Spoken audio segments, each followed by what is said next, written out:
everyone. Welcome to the player score. We used to do the review, but I'm sure you watched the reaction. And if you haven't watched the reaction, you can click on this video right here, or wait until the end, of course, and then you'll see the link here or here, regardless.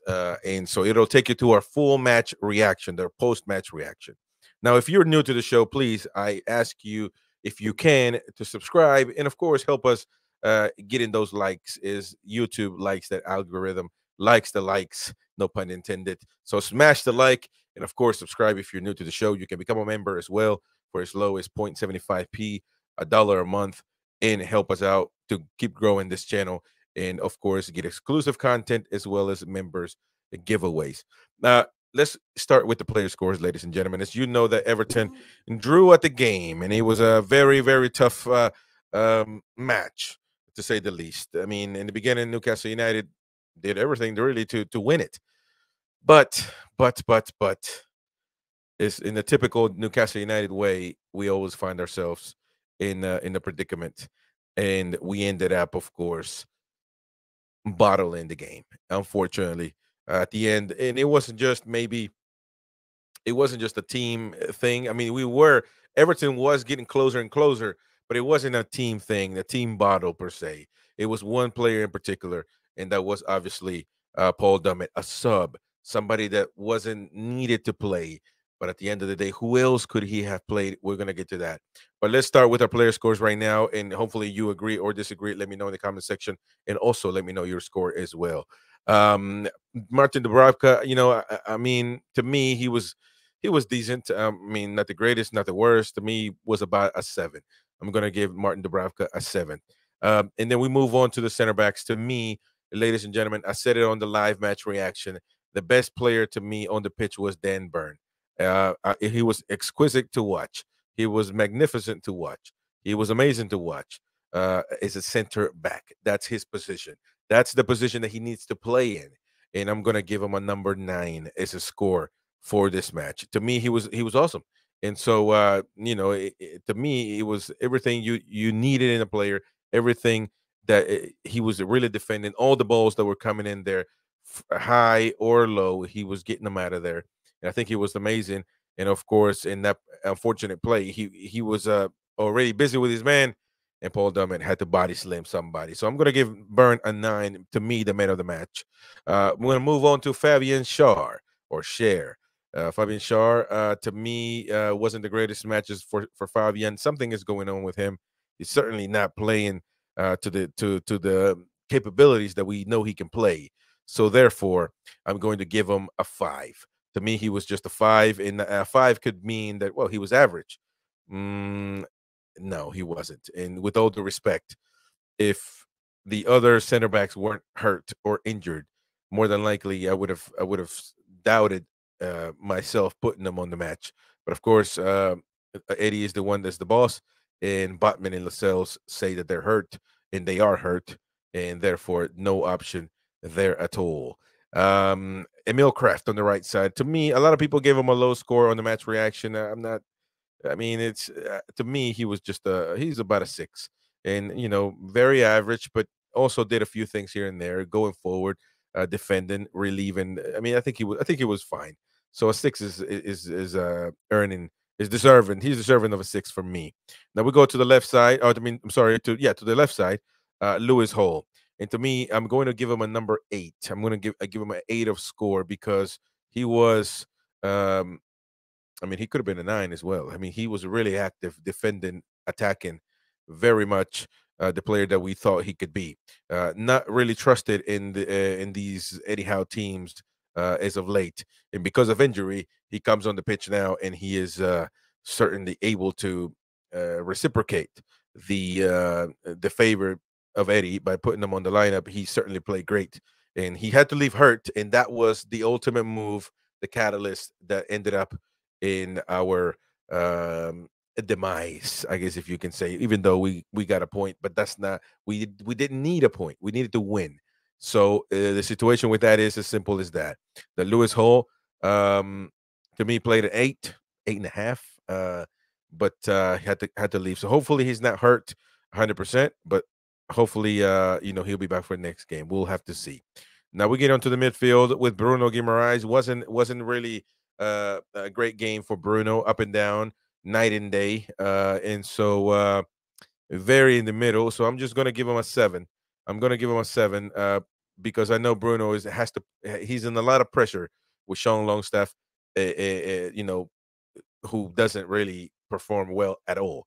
I don't know what's going on. We're gonna get to that, but I'm gonna give him a 7 because of that. But at the end of the day, it wasn't one of the best matches for Bruno, in my opinion. So, but listen, we're accustomed to greatness with him, so maybe that's the problem. But it wasn't the best match. On the left side, Elliot Anderson, to me, he was about a 6. Didn't see much of him. I mean, I did see him every now and then, but to be honest, if their narrator is not really calling your name much, that says something. And so, but I think a 6 is fair enough. Now we go to the right side with Sean Longstaff. It's just a decrepit game. I mean, it's a poor game, sad game, a game that just makes absolutely no sense, man. To keep playing this guy, he's certainly not. He's not good enough. He's not good enough at the moment, and he shouldn't play. And that's just the way it is, man. He should not play, and so unfortunately, I'm gonna have to say that he. This might sound harsh, but I'm gonna give him a 3, a 3, and that's I don't even know why. When because I could go lower, but when you don't want to be mean to a player, uh, sometimes you say these things. But with all due honesty, I just don't understand, man.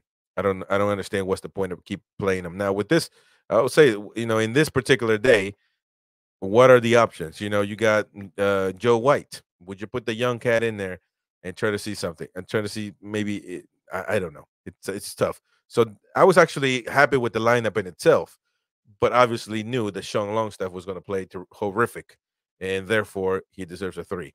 Now we move forward with the attackers. In this case, Harvey Barnes to me on the left side, very much a player that's it's just terrific, man. Hard to tell for the defense, hard to defend if you're the opposition, and to me, he's the difference maker in the attacking for Newcastle United. Cutting inside, he's got that threat of a right leg, and very, very accurate as well. And with the crosses, with the passes, a lot of good work between him and Isak. Therefore, I'm going to give him an 8 because I mean he could have played better, but he didn't. But I mean he was amazing to me, and he should be a starter for the team. Jacob Murphy on the left side, not one of his greatest performances, but I think he was staying busy, and I'm going to give him a good score, a fair score, and that's going to be a 7. I think that Murphy, he made a couple of crosses that could have been dangerous as well, and he starts over Almiron in my opinion any day of the week. We go to the middle with Alexander Isak. He scored. He was lethal. That play with that pass by Barnes, by the way, but that play he had to still cut inside and dribble and get it down and score down below, and that was amazing. To me, Isak is the second best striker in the league behind Haaland, and when he's healthy, we'll have to see about that. Maybe number one, number two.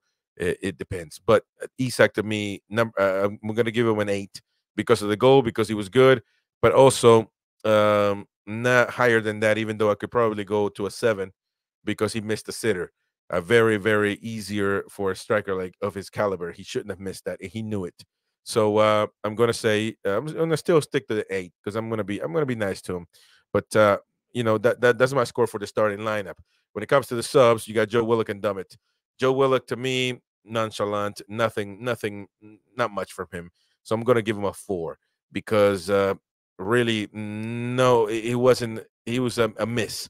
He didn't add anything onto the pitch when he came on for Anderson. Anderson was fine. It was playing better. So maybe he could have stayed. But at the end of the day, if you're, I will be honest with myself. I was calling for a change because you can see Everton pushing on Newcastle, and you had to make a change.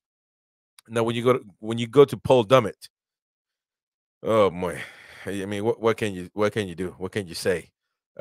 He entered in the 79th minute and didn't do anything but cost us the game. So he's gonna get just a plain old 0, 0 because he didn't do anything other than cost us the game. Therefore, he gets no points. Came in at left back. I just don't understand why he had to. He was in front of Cole already, so why does he have to drag him onto the ground, headlock and body slam? I just don't understand it. 0 for me. And Eddie Howe, the final score on the manager is going to be a 6. A 6 average. I mean, I like the lineup. Was he forced to put this lineup? Maybe so, but he put it nonetheless. He could have made other adjustments. By the way, people said, who could he have put in? Alex Murphy instead of Dummett. Put him in the center back and then move Byrne to the left side. Could have been an option. But if I'm all season saying that Byrne's position is center back and also say that today was the best match that I've seen Byrne play in a long time, then of course I have to say that I guess bringing in Dummett was not a bad idea. It was Dummett's fault that he made that mistake. Let me know your scores. Please subscribe. Smash the like button. My name is Chris, the American Mag. Be aware, the American Mag's reaction to this game is going to be coming up soon as well, vlog style. Smash the likes. We'll see you on the next one, folks.